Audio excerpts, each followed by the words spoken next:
la tarde. Está,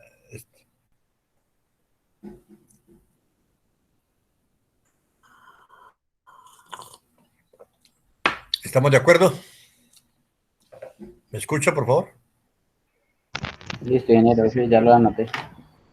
Lunes de 5 a 6, jueves de 8 a 9 y viernes de 4 a 6. ¿Ok? Muy bien, entonces vamos a continuar con nuestro estudio de los inductores. Vamos a mirar acá.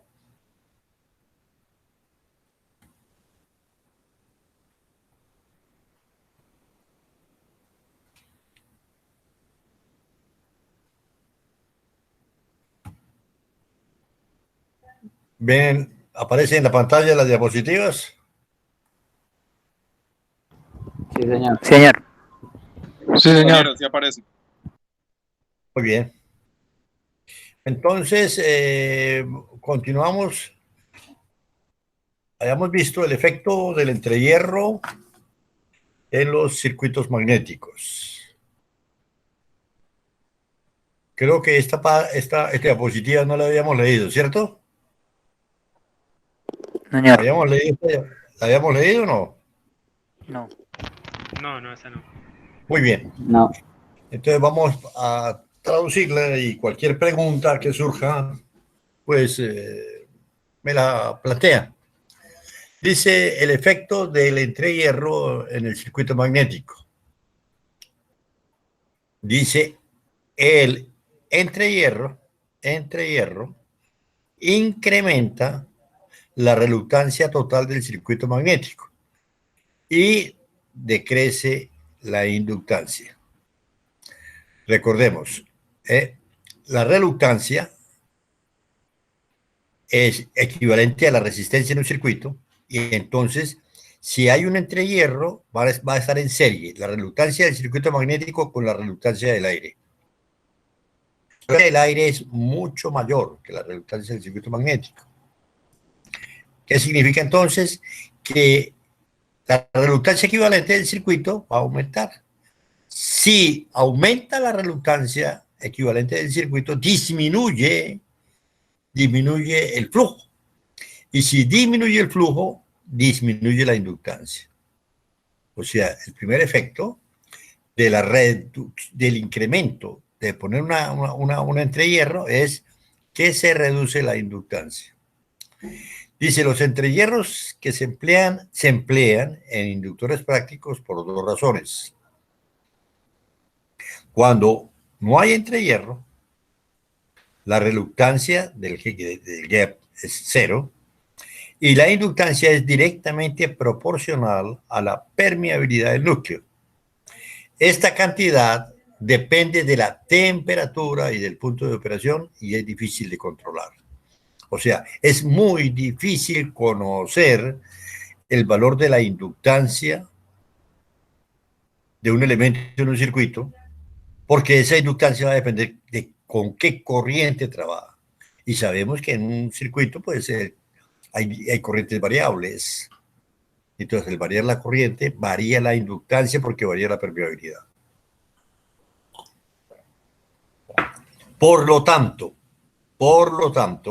dice aquí, por lo tanto, se hace difícil construir un inductor que tenga un valor de la inductancia bien controlado. Además, que un entrehierro que tenga una reluctancia RG mayor que la reluctancia del circuito magnético produce o hace que el valor de L sea insensible a las variaciones de μ. Este es un aspecto muy importante. Ahora lo vamos a ver. Segundo, la adición de un entrehierro también permite al inductor operar con valores superiores en la corriente del arrollamiento, sin la saturación. Lo vamos a explicar ahora con el diagrama que viene ahora, un diagrama de la característica magnética. ¿Cómo se explica esa característica, esa condición? Si se grafica el flujo total phi versus la fuerza magnetomotriz NI en el arrollamiento, se tiene la figura 12-12, que es la que viene ahora. Dado que phi es proporcional a B, y cuando el núcleo no está saturado, NI es proporcional a la intensidad del campo magnético en el núcleo. La figura 12-12 tiene la misma forma que las características BH del núcleo. Veamos qué es lo que ocurre. Aquí está. Este es un gráfico que puede ser aquí un gráfico de flujo contra H, pero también puede ser el gráfico de B contra H. La característica de magnetización de un material grafica el valor de B contra H. Pero si al valor de B le multiplicamos el área seccional del núcleo, entonces lo que vamos a graficar es el flujo. Es el flujo. Recordemos, estas son curvas linealizadas, son características de magnetización linealizada. Entonces, cuando tenemos el puro material, el toroide únicamente con material magnético, tenemos esta curva, esta línea característica, esta, que llega, esta línea. ¿Cuál es esta pendiente? Que sería delta de phi sobre delta de H es igual al valor de la reluctancia. Recuerden la definición de la reluctancia. ¿Qué es la reluctancia? Causa sobre efecto. ¿Cuál es la causa? NI. ¿Cuál es el efecto? El flujo. O sea, que la pendiente de esta línea recta es el inverso de la reluctancia del circuito magnético. Cuando tenemos únicamente material magnético, pues esta va a ser la característica. Pero si le cortamos el núcleo y adicionamos un entrehierro, ¿qué ocurre? Estamos sumándole en serie a la reluctancia del núcleo una reluctancia del aire, del entrehierro. Entonces aumenta la pendiente. Vemos cómo aumenta la pendiente. El aumento de pendiente, la pendiente significa que se produce por un incremento en la reluctancia equivalente. Entonces, aquí este gráfico me permite explicar. Si yo tengo una reluctancia, un entrehierro, entonces al aumentar la pendiente, ahora el valor de saturación se va a conseguir con un valor mayor al que se tenía cuando únicamente teníamos el núcleo. Entonces, esto explica esa característica, que la presencia de un entrehierro hace que la corriente que produce la saturación,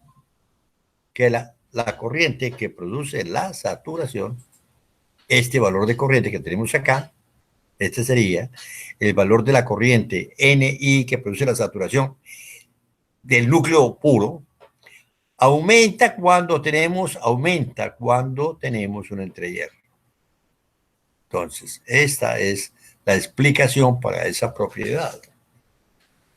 El incremento en la corriente de saturación cuando se introduce un entrehierro. Un entrehierro en el núcleo. ¿Alguna pregunta, muchachos? ¿Alguna pregunta? ¿Alguna duda que tengan? ¿Alguna duda? El valor de saturación sigue siendo el mismo, ¿verdad? No, el valor de la densidad sí, porque recordemos, la densidad de saturación es una propiedad del material. ¿Recordamos?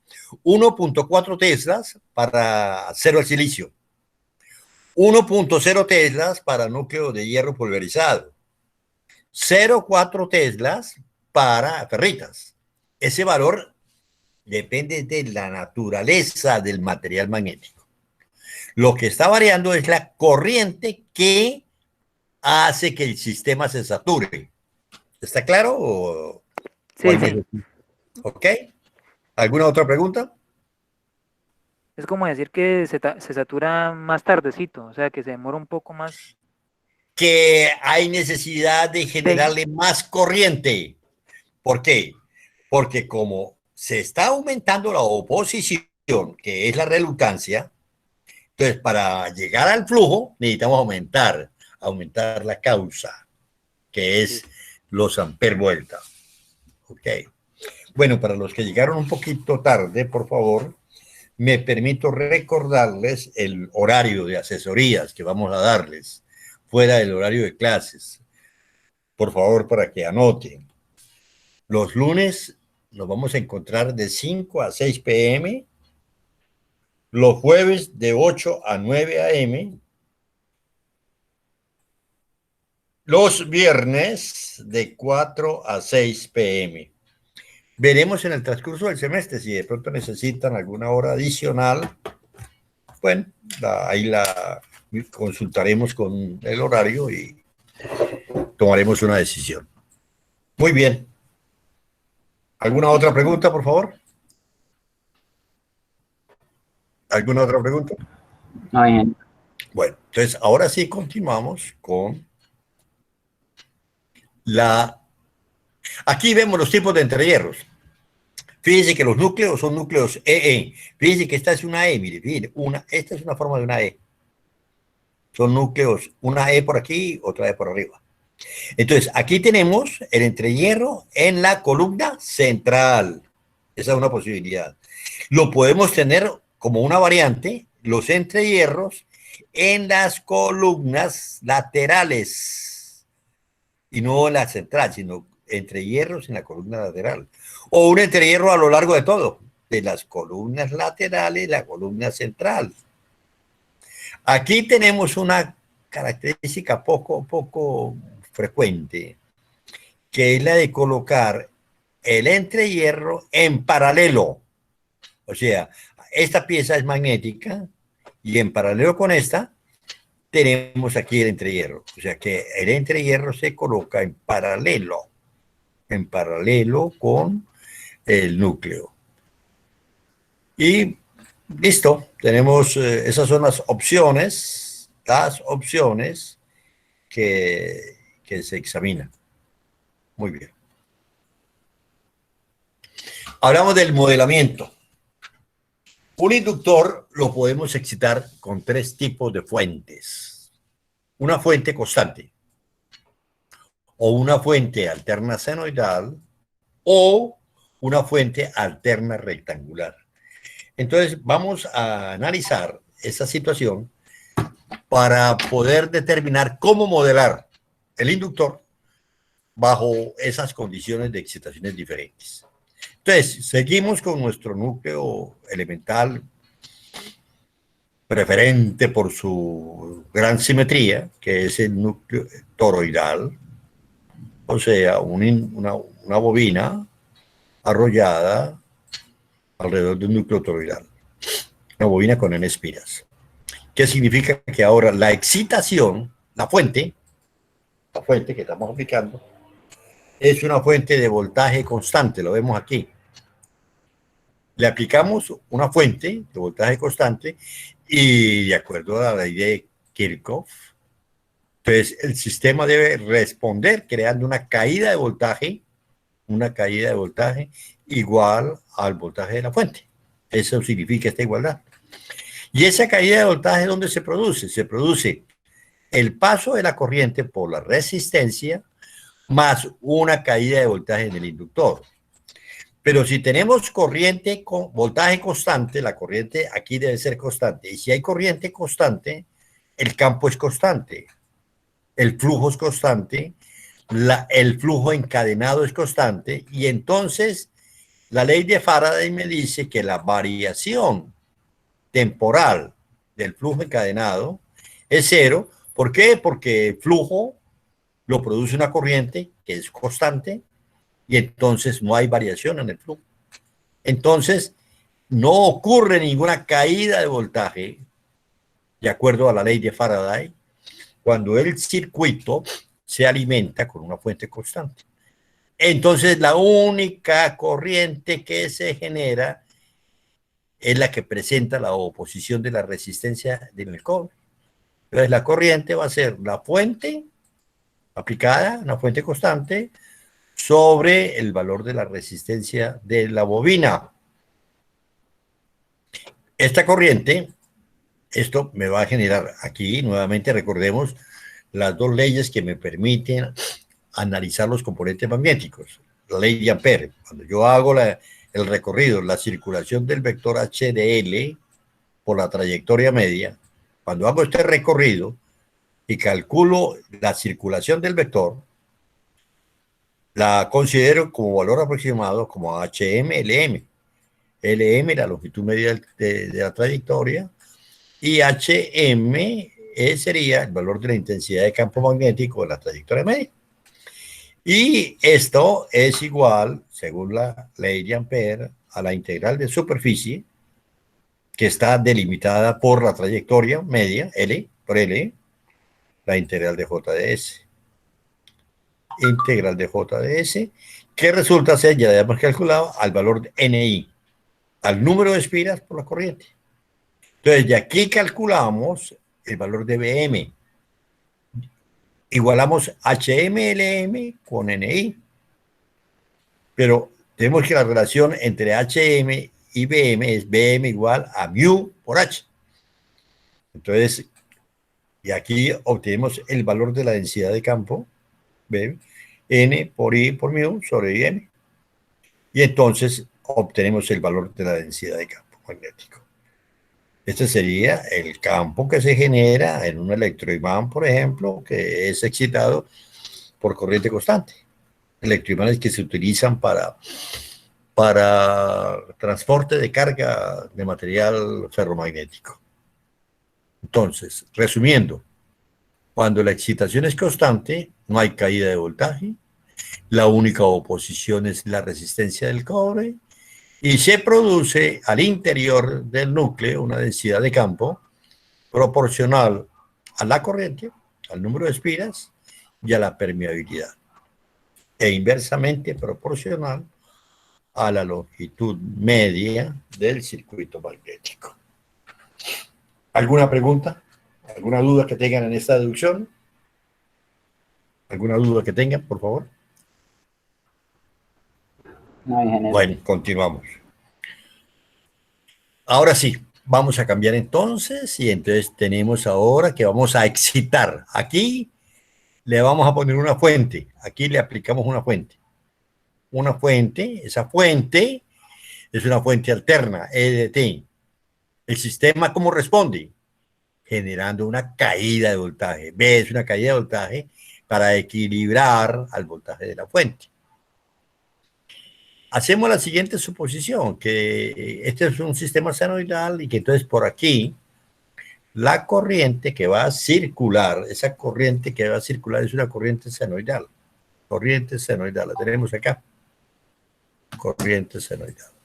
La corriente va a ser un valor máximo seno de omega t. Y se supone que trabajamos en la región lineal antes de la saturación de la curva BH. Entonces, ¿cómo tenemos esa curva BH? La característica de magnetización, esa característica de magnetización la hemos linealizado.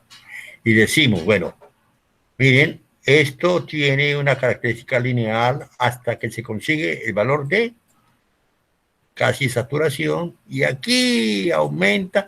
Realmente es exagerado en el dibujo, porque tiene dibujo, pero realmente esto es casi paralelo, porque la pendiente es μ0, una pendiente de un valor muy pequeñito, es muy casi paralelo al valor. Entonces, esta sería nuestra linealización de la característica del material magnético. Entonces, ¿qué significa? ¿Qué significa esto? Que si la corriente, aquí tenemos la corriente, aquí tenemos la fuerza, la intensidad del campo magnético, H, que es NI. Si la corriente que hay acá es senoidal y la relación entre I y B, la vemos acá, la relación entre I y B es una relación lineal, entonces, si la corriente es senoidal, la densidad de campo es senoidal. En caso contrario, no. ¿Sí? Solamente porque es una relación lineal, ¿no? Una relación lineal. Entonces, ¿qué ocurre? que el efecto, la causa corriente, una causa corriente produce un efecto de la misma naturaleza cuando el sistema es lineal. Si el sistema no es lineal, la causa corriente senoidal va a producir un efecto que no es senoidal. Entonces aquí va a haber una distorsión. ¿Ok? Decimos que asumimos despreciable la caída de voltaje en la resistencia, o sea, ignoramos el valor. ¿Qué tan buena es esta aproximación? Pues tan buena es como que en magnitudes, la magnitud de la caída de la resistencia es el 5% de la magnitud de la caída debido a la variación temporal del campo. Pero es que además de ser 5%, ellas están en cuadratura. O sea que el efecto neto realmente, el hecho de estar en cuadratura hace que el efecto neto esté en el orden por ahí de un 2,5%. O sea que esa aproximación de despreciar la caída de voltaje en la resistencia es bastante bueno. Estamos hablando de un error en el orden del 2 al 3%, que en ingeniería no es problema. Donde es problema es en matemáticas. Matemáticas es una ciencia exacta, la ingeniería no. Entonces, el buen sentido, la buena lógica del ingeniero es hacer aquellas aproximaciones que no alteren fundamentalmente el resultado y que reduzcan, simplifiquen el proceso de análisis de lo que se hace. Entonces nos interesa conocer cuál es la caída de voltaje en ese inductor. Aplicamos nuestra ley de Faraday. El voltaje, la caída de voltaje en la bobina es aproximadamente la caída de voltaje en un inductor ideal. Es lo que quiere decir esto. La caída de voltaje, escuche bien, la caída de voltaje en la bobina es esta. ¿Me siguen? Y esto es la caída de voltaje en un inductor ideal. ¿Y por qué es aproximadamente esta? Porque así estamos ignorando la caída en la resistencia. Y esa caída de voltaje, la vemos acá, es la variación temporal del flujo encadenado. Variación temporal. Entonces recordamos la definición del flujo encadenado. Es n veces el flujo asociado a una espira. Es n veces, el flujo asociado es n veces el área por B. Entonces, cuando nosotros hacemos la derivada, lo único que varía en el tiempo es B, porque A es un factor geométrico y N es un factor constructivo. Total que la variación, lo único que varía es la densidad de campo. ¿Sí? Entonces, si B es este valor, ¿sí? La derivada de esto es omega BM coseno de omega t. Entonces la tenemos aquí, mire. Omega BM coseno de omega t es la derivada de D con respecto a t. Le adicionamos la N, le adicionamos la A. Y entonces veremos que si podemos graficar en un osciloscopio, vamos a obtener una forma de onda que es coseno, cuando la corriente es seno, fíjense, ¿cierto? ¿Qué significa? Que entonces la corriente que estamos aquí está atrasada 90 grados con respecto al voltaje.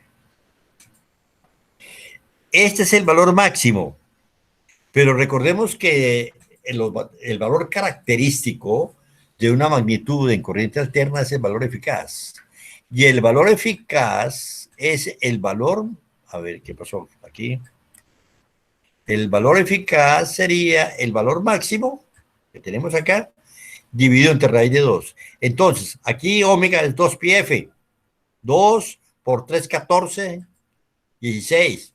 Cuando divido 2pi, 2 por 3, 14, y sobre raíz de 2, me da este valor. Me da el valor 4,44 veces la frecuencia, número de espiras, área seccional. Esta es una ecuación fundamental. Esa ecuación fundamental debe estar incorporada a esa memoria de largo plazo. que es donde está la impronta de los ingenieros electromecánicos. Esto es una cosa que nunca se podrá olvidar, que la caída de voltaje en un inductor es proporcional a la frecuencia, a la densidad de campo, ¿sí? Y a la geometría.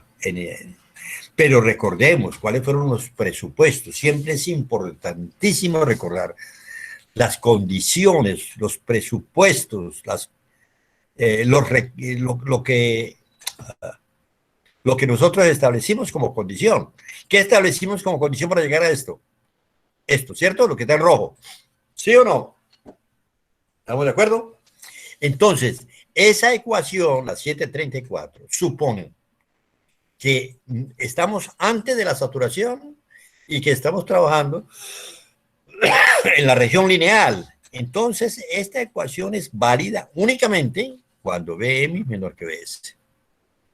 Si la densidad de campo no cumple con esta condición, esta ecuación no es válida.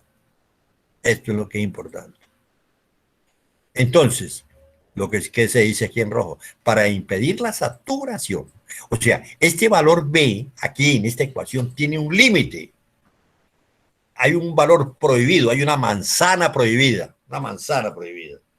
Esa manzana prohibida es el valor de la densidad de saturación. Entonces, yo aquí podría despejar en esta ecuación 734, pasar esto para acá y decir que Bm es B sub L sobre 444 S F NaN. Estos son constantes, estos es constante del circuito particular. Entonces, lo que sí podemos decir es que el valor de Bm depende de la relación B sub L sobre F. B sub L sobre F. Yo tengo que tener esa relación B sub L sobre F bajo control para que nunca sobrepase la densidad de saturación. Entonces, bajo condición, cualquier condición operativa donde se varíe la frecuencia o donde se varíe el voltaje aplicado, esa relación no puede variarse de cualquier manera, sino tiene que ser de una manera tal que esta relación es constante. O sea, si yo aumento el voltaje, debe aumentar la frecuencia para no tener la posibilidad de que el campo adquiera valores cercanos al valor de saturación. Muy bien. ¿Preguntas, por favor? ¿Preguntas en relación al análisis que hemos hecho de esta ecuación? ¿Preguntas? ¿Cuál sería el valor de saturación, ingeniero? Ya la conocemos. Recuerden que la dijimos hace como unos 10 minutos, más o menos decíamos. Para los valores aceros laminados al silicio es... ya. Sí. Pero recordemos lo siguiente, ¿no? Recordemos, ¿no? Fíjense que siempre en los criterios de diseño e ingeniería dependen de qué tanto quiere usted tensionar los materiales con los cuales usted está trabajando. Entonces, observemos lo siguiente, está bien esa pregunta. Si yo trabajo, atención, si yo trabajo con valores cercanos al límite aquí de esto,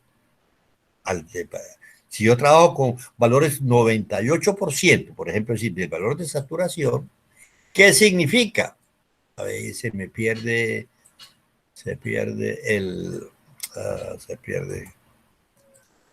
¿Qué significa? Que si esto es alto, yo puedo reducir esto. Mire, esto es la geometría. AN tiene que es proporcional a la geometría. ¿Qué significa? Que yo puedo tener un cierto voltaje con una menor geometría si yo trabajo con valores cercanos a la densidad de saturación. ¿Sí? Las prácticas buenas de ingeniería implican que deben haber factores de seguridad. ¿Sí? Por eso, alguien se pregunta, ¿por qué estos dos transformadores, por ejemplo, tienen precios diferentes? Porque hay que preguntar con qué criterio de seguridad están trabajando. ¿sí? La práctica normal es que esta densidad no sobrepase la densidad operativa, la densidad máxima. Esta densidad máxima operativa no sobrepase el 80% o hasta el 90% de la densidad de saturación. ¿Para qué? Para dejar un margen de un cambio súbito en la densidad de campo, producto de una alteración o de un régimen transitorio en la red anormal, debido a una operación, debido a una descarga atmosférica, debido a cualquier operación de la red.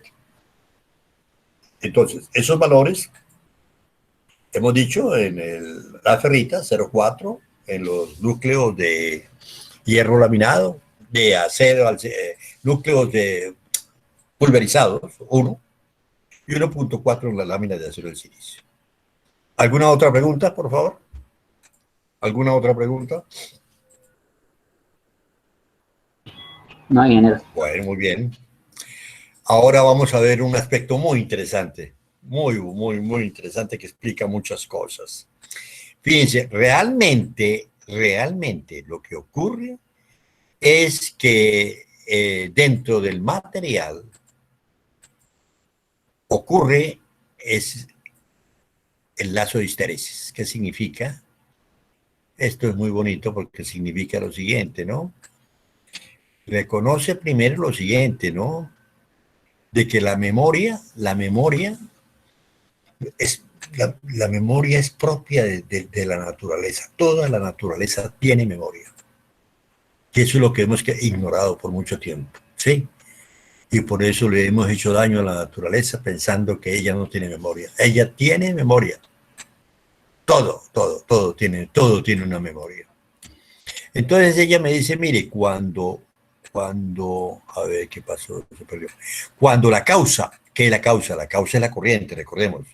Cuando la causa está aumentando, ella sigue este camino, esta trayectoria. Pero cuando la causa está reduciendo, ella sigue otro camino. Otro camino. Total, que realmente la curva de magnetización no es ni siquiera una función, es una relación, porque no es univaluada, ¿cierto? Mire, para tener un valor de B, por ejemplo, cualquier valor de B, se tiene un valor de I cuando la causa está disminuyendo y se tiene otro valor de I cuando la causa está aumentando. ¿Se entiende esto? ¿Por qué? Porque ella reconoce cuando viene de aumentar y cuando está reduciéndose. Entonces, y vemos que realmente de lineal no tiene esto nada. ¿Sí? ¿Sí? Que la pendiente de esta curva, de este lazo, la pendiente operativa, la pendiente en cada punto, es la permeabilidad. Y me está diciendo cómo está variando. Cómo varía aquí de un valor alto, comienza a reducir aquí. Cuando regresa, comienza a aumentar. Cómo esa permeabilidad está variando a lo largo del lazo de histeresis. Entonces, de la ley de Faraday decimos que el flujo encadenado es la integral de su LDT. Esa integral de su LDT es un valor máximo, raíz de 2 veces, el valor eficaz, el seno de omega t. ¿Ok? Y entonces, la corriente que realmente demanda de la fuente del sistema es una corriente de esta manera. Vamos a mirarla a ver si se la podemos saber. Aquí la tenemos. Esta es la corriente que demanda. La vemos acá. Que de senoidal no tiene nada. ¿Se dan cuenta? ¿Y por qué no tiene nada de senoidal? Porque la relación no es lineal. La relación no es lineal. Entonces, demanda más corriente en un momento dado a medida que la permeabilidad va cambiando. La permeabilidad va cambiando con la corriente y entonces a su vez cambia el valor que demanda de la corriente. Total, que la corriente que demanda, la corriente I que demanda ese inductor o ese primario del transformador, está formada por una corriente que la tenemos acá, esta, que es una corriente fundamental, que es la de la frecuencia de la fuente, por eso la llamamos fundamental, más una serie de armónicos de orden impar. O sea, esto hace entonces que aquí en la corriente que demanda hayan armónicos. Esos armónicos son muy interesantes porque a veces son una fuente de problemas. ¿Sí? Sí. Imagínense, ¿sí? Si yo tengo un sistema conectado en estrella, imagínense un transformador trifásico, los 3 devanados primarios del transformador conectados en estrella, los 3 primarios. Entonces, y yo saco el neutro, como son armónicas, el armónico más importante, cuando se presenta una forma de onda, aquí esto se puede verificar que el armónico más importante es el tercer armónico. O sea, en nuestro caso, en sistemas de 60 Hz, sería el armónico de 180 Hz. Tan importante como que demanda un 60 o un 70% de la corriente de 60 Hz. Entonces, si el sistema está en estrella, yo saco el neutro, ¿sí? El neutro, que en condiciones normales, cuando usted suma 3 corrientes desfasadas 120 grados, la sumatoria de eso le da 0. Pero resulta que las armónicas de tercer orden, en la primera, la corriente de la primera, va a ser 3 veces. Y como están desfasadas 120 grados, 3 por 120 serían 360. 3 por 240 serían 3 por 4, 720. O sea, que al sumarse, todas resultan en fase. Y entonces, por el neutro va a aparecer una corriente muy importante. Muy importante. Muy importante. Que si el neutro debe estar... Eso ocasionó hace años problemas cuando se tomó en cuenta esta naturaleza de estas corrientes. O sea, de que el neutro normalmente en un sistema trifásico equilibrado solamente es 0 cuando la carga es lineal. Pero cargas lineales es una situación ideal, La carga normalmente no es lineal. Siempre tenemos... Y las cargas magnéticas es un porcentaje importante de nuestro sistema de cargas a través de transformadores, de motores polifásicos de inducción, etcétera, etcétera. Total que entonces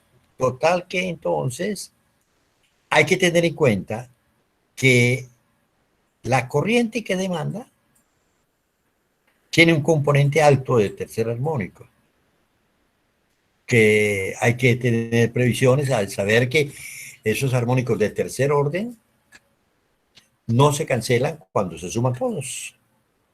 ¿Sí? Lástima, bueno, en nuestra clase presencial haríamos el dibujito y sería un poco más comprensible esta situación. Eso por un lado. Por otro lado, la corriente fundamental que demanda esta corriente, yo la puedo separar en 2 partes. Una parte que está en fase con el voltaje, que sería esta IRM, y otra fase que estaría en cuadratura, IXM. Entonces, ¿qué significa? Que yo puedo modelar ese sistema, el inductor, por un elemento que me deriva una corriente en fase con la fuente. ¿Y cómo la modelo? ¿Qué carga me absorbe, me pide una corriente en fase con el voltaje? Una resistencia.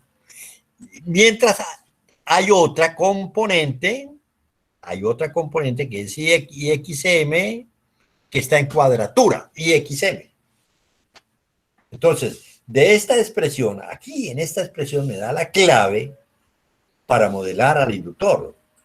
como una resistencia que demanda esta corriente y como una reactancia ideal, un inductor ideal que me demanda esta otra corriente. ¿Ok?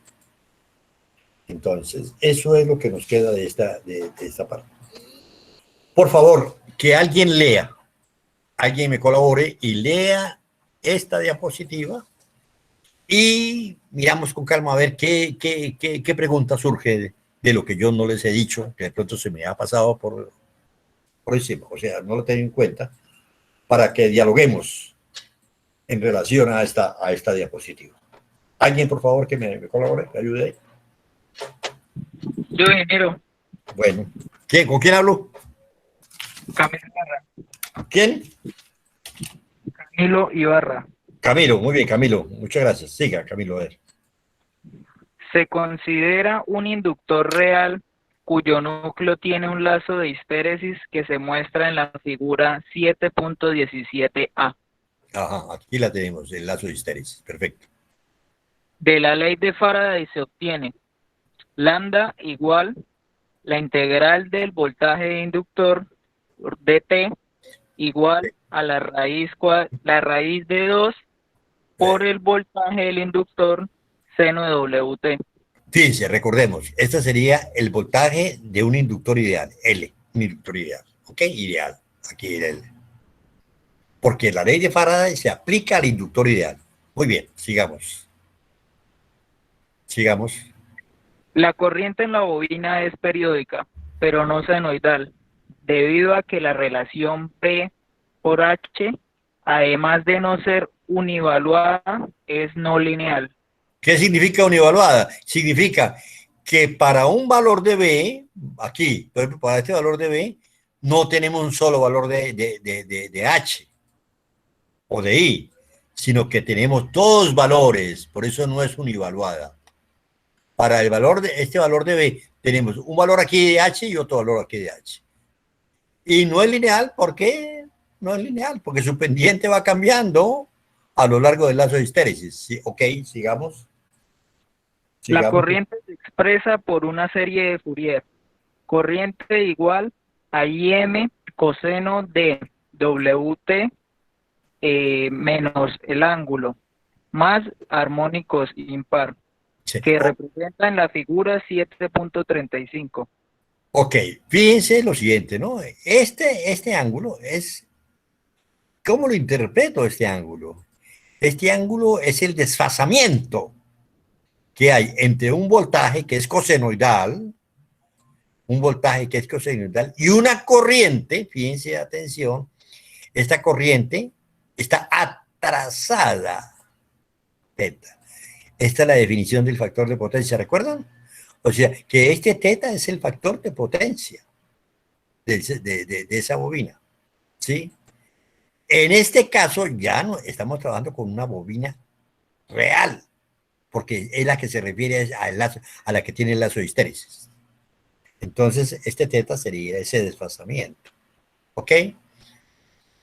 Entonces, cuando yo tenga aquí B, por ejemplo, atrasado la corriente, un ángulo teta, yo proyecto esa corriente sobre B y me da las proyecciones IRM, y proyecto sobre el eje en cuadratura y la proyección me da IXM.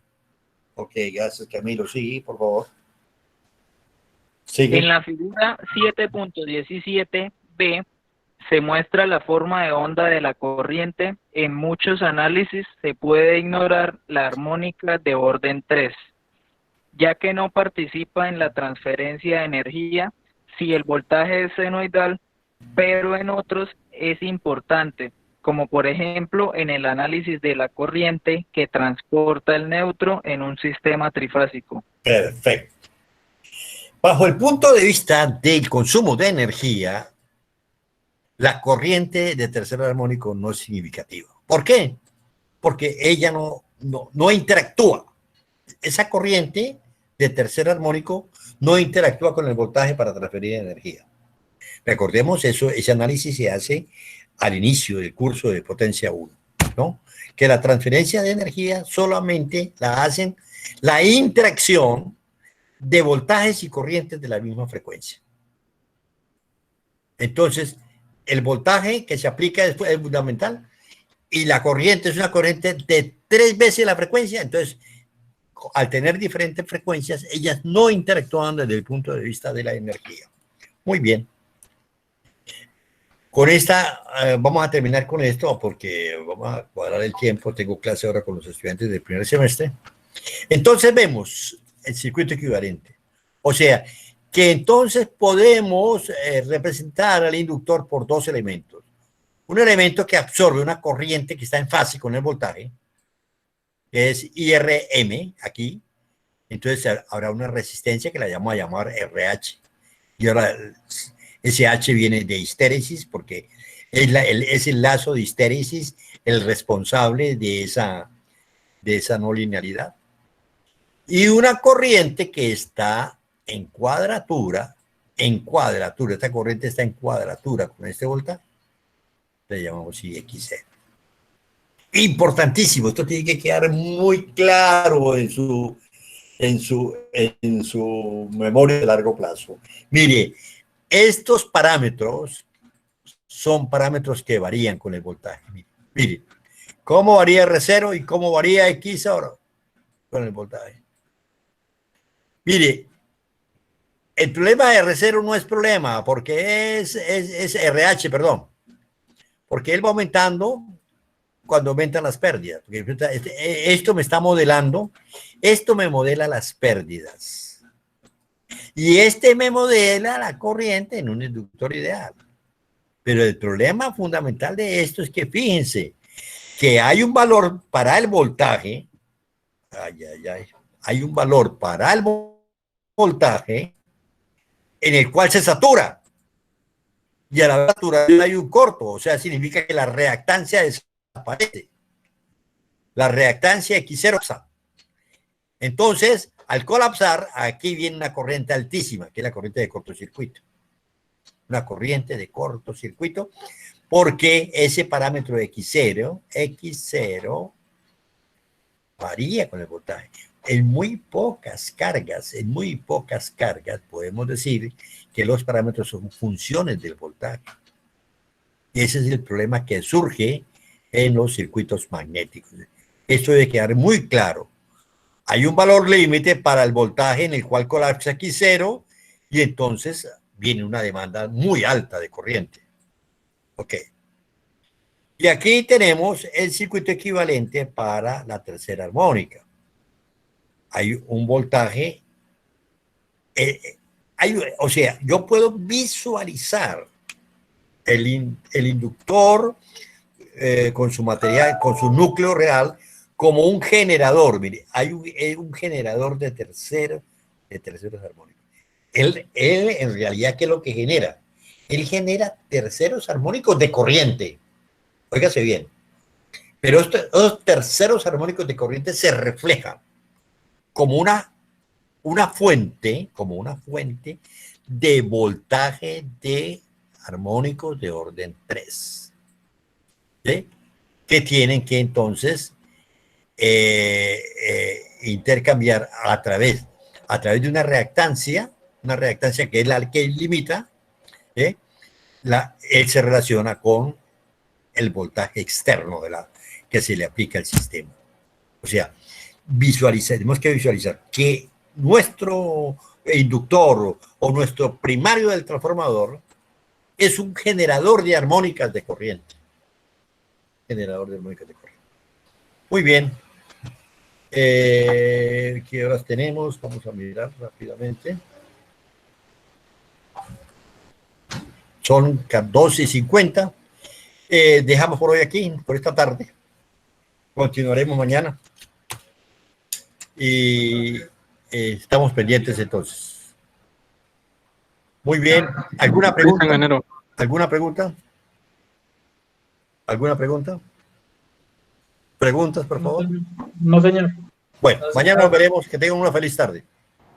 Hasta luego, ingeniero. Hasta luego. Muchas gracias, ingeniero. Hasta luego, ingeniero. Hasta luego.